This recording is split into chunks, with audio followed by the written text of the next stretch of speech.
They did not blockade us to starve us. They blockaded us to close a paperwork item that had been open for 11 years.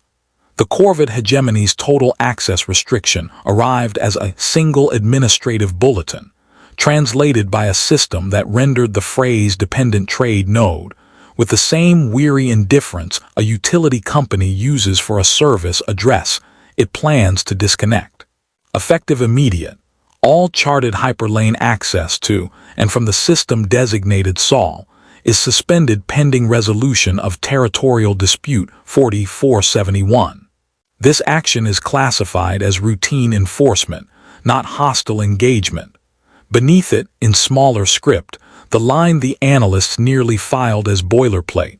The hegemony notes that SOL's charted egress points number 4. All 4 have been closed. The hegemony regrets any resulting inconvenience to local commerce. Fleet Overseer Merk Toth delivered the closure notice in person, broadcasting from the command deck of the lead blockade cruiser, speaking flawless English with the patience of a man who had enforced this exact statute against 6 other systems, and expected the same eventual compliance each time. He explained, without a trace of malice, that the dispute concerned mineral rights to an asteroid field 3 systems over that Earth had never actually claimed, that the blockade was purely a pressure tactic to bring humanity to the negotiating table, and that Earth would find the arrangement considerably more bearable once it accepted there was, quite simply, nowhere left to go. He smiled through the entire explanation, the way a man smiles when he has already checked the exits and is only waiting for the room to notice.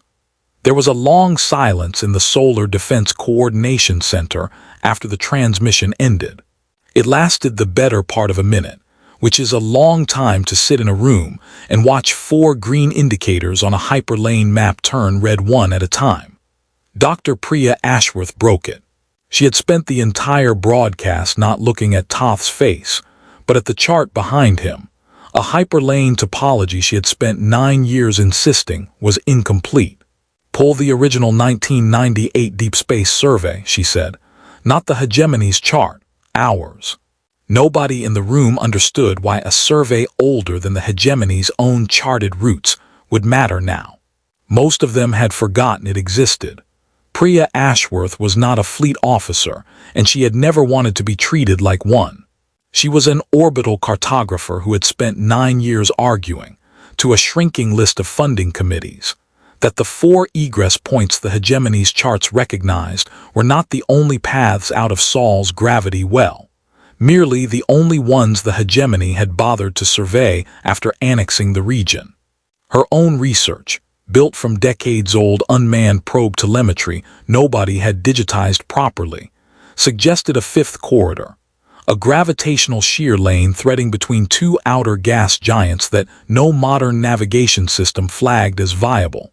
Because the math required to fly it safely had gone out of fashion the same decade the probes that found it went silent. She had been told the corridor was almost certainly a charting error. She had kept the raw telemetry anyway, in a drive she had started calling, with no particular affection, the drawer. They blockaded the roads on their map, she said now, to the room. Not the ones on ours. I'm the only person here who spent 9 years arguing this 5th lane exists, and I would very much like to stop being the only person who believes it. Dr. Owen Reyes had spent those same 9 years designing a propulsion correction algorithm for exactly the kind of unstable gravitational shear lane Ashworth's data implied. An algorithm 3 separate review boards had rejected as solving a problem that did not exist. He did not need convincing now. He pulled up his old files before Ashworth finished her sentence, because he had never actually deleted them. If the corridor's gravitational profile matches what I modeled, he said, no hegemony blockade ship can survive flying it because their compensators aren't tuned for shear this steep. But our smaller craft, retrofitted with my correction algorithm, could. He did not look up from his screen. I need 3 days to confirm the math holds past theory. I cannot promise the corridor is still navigable. Probes go dark for reasons other than bad math. Then we have 3 days to find out whether 9 years of being wrong on paper made you right in practice, Ashworth said. The reconnaissance run launched on day 2. A single unmanned drone retrofitted with Ray's correction algorithm threaded through the gap between the gas giants at a velocity no hegemony chart considered possible for a stable approach. It returned 26 hours later. Its hull scored along one flank from a shear stress event Ray's had underestimated by 4%, carrying telemetry that confirmed the corridor was navigable, narrow, and completely unmonitored, because the hegemony's own survey ships had marked it unflyable a century earlier and never checked again. Ray's sat on the floor of the drone bay when the data came through. He did not say anything for almost a full minute, because the number on his readout needed that long to stop feeling like a mistake. "It's not just navigable," he said finally. "It's a straight line. Every charted hegemony route loops around the outer system to avoid the giant's combined gravity. This corridor cuts directly through the gap. A retrofitted ship could reach open space 11 hours faster than any route the hegemony still considers a road." Dr. Naledi Kwan had spent 6 years quietly cataloging the hegemony's blockade doctrine from published enforcement records, an academic hobby her department had described in a formal review as of limited operational relevance. She was the one who noticed what the corridor's obscurity actually meant, once Ray's explained where it led. "They didn't just blockade our exits," she said, cross-referencing enforcement patterns from the 6 other systems Toth had mentioned. "They blockaded the exits on record. Every system he listed had a documented 5th or 6th route that predates hegemony annexation, and every one of those systems surrendered without ever finding it, because they trusted the hegemony's own charts to be complete." She looked up. "If we use this corridor, we are not escaping a blockade. We are the first system in 6 enforcement actions to prove their charts were wrong." It took the hegemony 4 days to notice, which mattered because the noticing came 2 days after Ray's retrofitted courier ship had already slipped a validated resource and intelligence packet out through the corridor to a neutral trade contact 3 systems away, quietly establishing that Earth's blockade had a hole in it before anyone official could confirm or deny the fact. Toth's formal response arrived within the hour of detection, correct and precise. Unauthorized transit through unregistered gravitational corridors constituted a violation of Restriction 4471 spirit, if not its letter, and Earth had 24 hours to cease all further transit or face what he termed full-spectrum enforcement, a phrase Ashworth did not need translated twice. She read the notice once, standing in the same coordination center where the blockade had first gone up. 24 hours, she said. "Ray's, how many ships can you retrofit with the correction algorithm in that window?" 6, if the fabrication line doesn't stop for anything. Then it doesn't stop. Toth's enforcement fleet moved to seal the corridor at hour 20, deploying 3 heavy cruisers to the gap between the gas giants, close enough to the shear zone that their own gravitational compensators strained audibly on sensor readouts. A detail Kwan flagged the moment the deployment telemetry came in.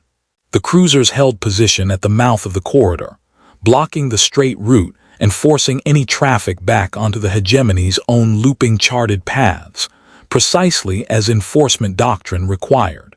Ray's 6 retrofitted ships entered the corridor at hour 23, 40 minutes before the deadline, flying a corridor line the cruiser's own compensators could not follow without risking structural failure. The first cruiser attempted pursuit into the shear zone anyway, its captain unwilling to let 6 human ships pass unchallenged. It lasted 4 minutes before its compensator array failed at 19% past rated tolerance, forcing an emergency retreat to open water outside the gap. The second and third cruisers did not attempt pursuit. Instead, they repositioned to the corridor's exit point, betting correctly that the 6 ships would need to slow on emergence, and opened fire at the exact moment Ray's lead ship cleared the gap. Ray's had built for exactly this. The lead ship's exit trajectory, calculated 11 hours earlier from the drone's original telemetry, put it 210 meters outside both firing solutions, close enough that Quan's later review of hegemony sensor logs described the maneuver as inconsistent with a species this fleet's doctrine rated as non-spacefaring. The remaining 5 ships followed the same exit vector without deviation, clearing the corridor mouth in under 90 seconds combined. No human ship was lost. No hegemony ship was destroyed. The one cruiser that had entered the shear zone limped back to open space with its compensators offline. And Toth, watching from the flagship, gave the order to withdraw the remaining 2 cruisers rather than risk a second failure in a corridor his own charts insisted did not exist. The engagement lasted 6 minutes and 14 seconds, from first pursuit to full withdrawal from the corridor mouth. "Let the retreat stand," Ashworth said, watching the withdrawal from the coordination center. "We didn't need to win a fight at the gap. We needed them to confirm on their own sensor logs that the road we found is real and their fleet cannot follow it." Toth's official communication arrived 5 hours later, formally worded, acknowledging an unregistered gravitational anomaly requiring survey update, and proposing renewed negotiation on territorial dispute 4471 at the hegemony's earliest convenience. The second transmission arrived 3 minutes after the first, on a channel his own protocols should not have permitted for personal contact. There was a long pause before he spoke. "I misjudged one specific thing," he said. "Not your resolve. We plan for resolve in every blockade in the abstract. I misjudged how much of your old, undigitized data you would still trust enough to fly through once your charts and hours stopped agreeing." A shorter pause. "It was audacious, finding a door on a map we ourselves stopped believing in a century ago. I did not expect that. I doubt the hegemony's survey office expected it either, whatever they call it in the coming review." But he did not apologize, not in those exact words. It was close enough that the coordination center, replaying the transcript that night, agreed it counted. Ashworth was back at her console 9 hours after the withdrawal, not resting, cross-referencing Reyes' corridor telemetry against the original 1998 survey with the same flat attention she had given the raw data 9 years earlier. "I've been thinking about the other 5 systems since about hour 2, she said, not looking up. "If the hegemony reopens negotiation on the blockade, I want the survey update to include full corridor rights, not just an apology for one route. We found one forgotten road ourselves, in 3 days, off decades-old data nobody had properly cleaned. I want to know, system by system, how many other doors the hegemony's own charts have quietly stopped believing in." Reyes asked if she was already drafting the request. She was.